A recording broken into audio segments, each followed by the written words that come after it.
E estamos de volta com a Revista Justiça, agora 10 horas e 23 minutos. Exame de ordem. E a OAB vai aplicar ainda o último exame de ordem de 2019. E o nosso convidado é o advogado e professor de cursos preparatórios para a OAB, Dr. Edgar Ertmann, que vai trazer dicas de como você deve estudar, não só para esta próxima prova, de repente para uma outra. Dr. Edgar, seja bem-vindo ao nosso programa. Bom dia. Bom dia, Sérgio. Bom dia, caros ouvintes. Doutor Edgar, temos ainda o último exame de ordem de 2019 e eu já pergunto para o senhor, como este bacharel deve estudar para a prova? Ele deve se concentrar no quê?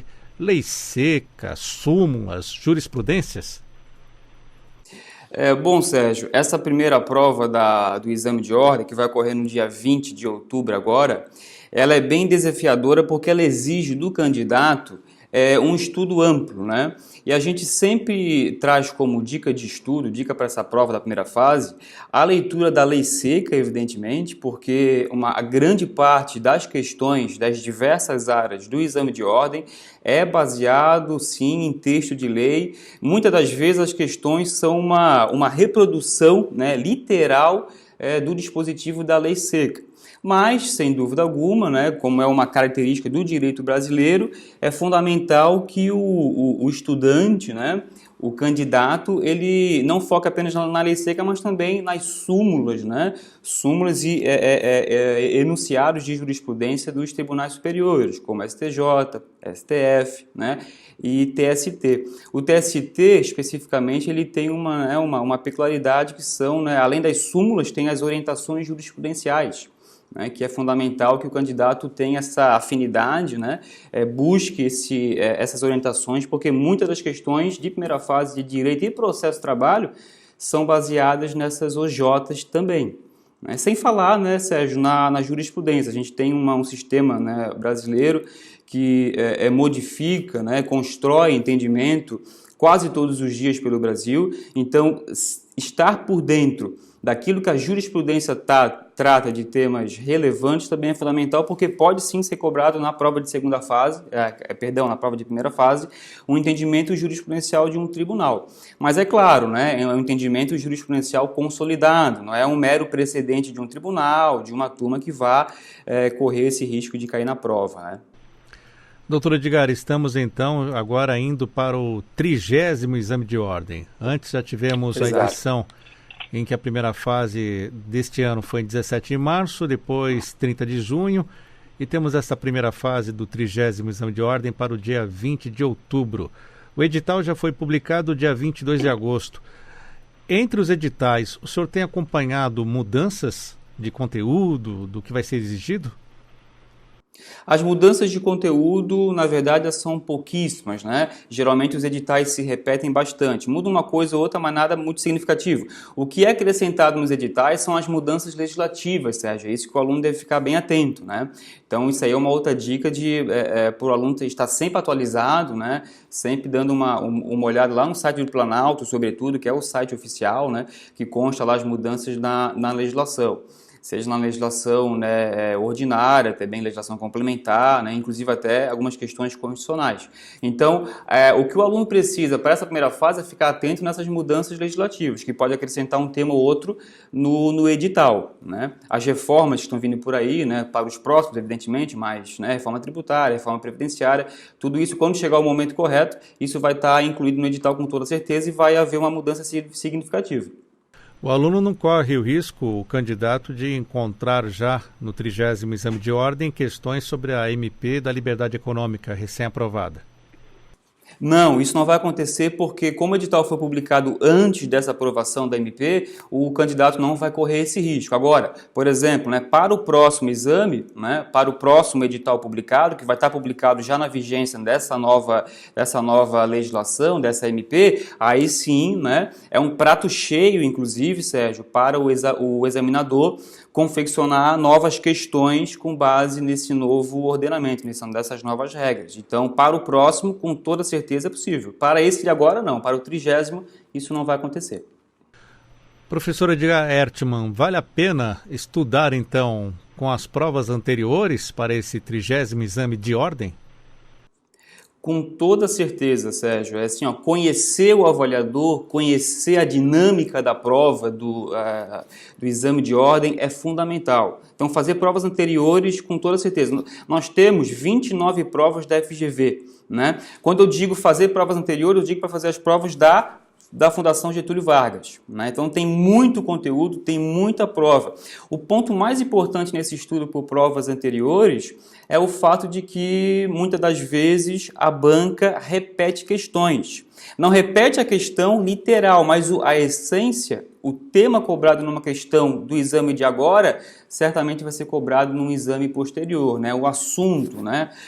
Não com a mesma frase, não com a mesma redação, mas o cerne da questão é o mesmo. Então, se preparar por provas anteriores é fundamental nesses dois sentidos. Primeiro, para dominar a dinâmica da prova. Segundo, porque a gente tem uma condição de estudo muito boa, porque o tema se repete. E o foco principalmente naquelas disciplinas com maior número de questões, né?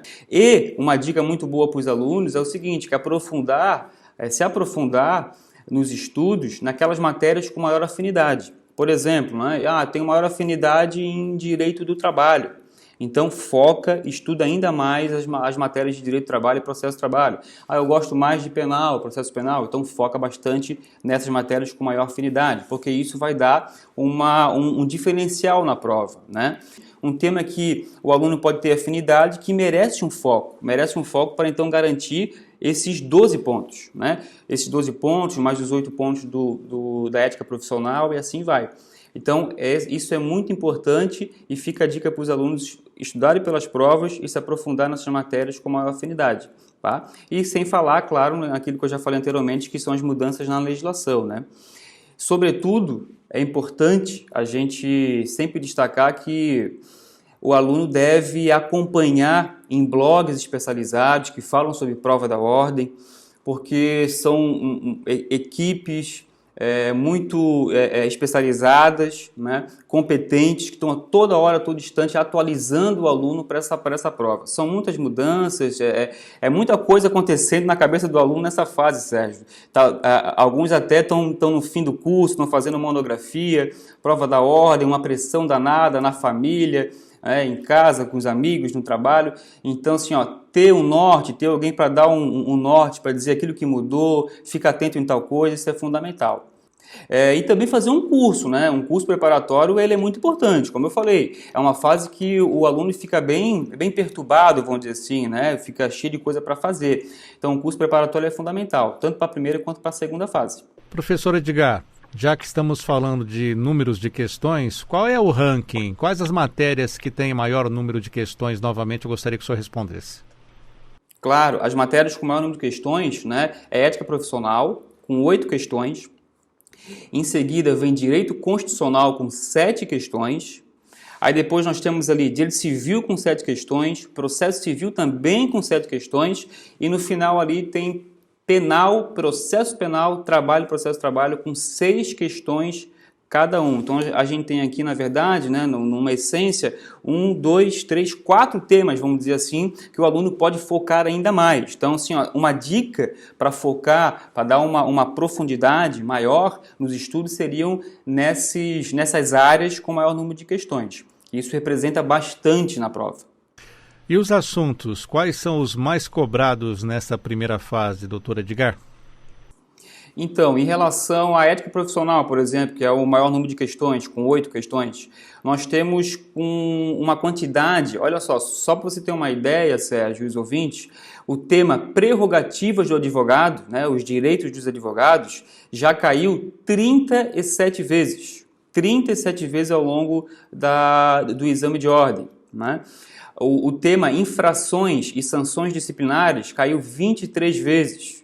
Então, é uma quantidade muito grande. Honorários advocatícios, 23 vezes. Depois vem deveres éticos, atividade da advocacia. Isso no assunto ética e estatuto da OAB. Então, perceba que é um número muito grande. Aquilo que eu falei lá no começo, a OAB ela repete muito o assunto, não a questão, mas o assunto é muito repetido. Um assunto específico é repetido várias vezes. Né? Isso no estatuto. Agora, por exemplo, direito civil, o tema mais cobrado obrigações, contratos, direito de família, sucessões, direitos reais.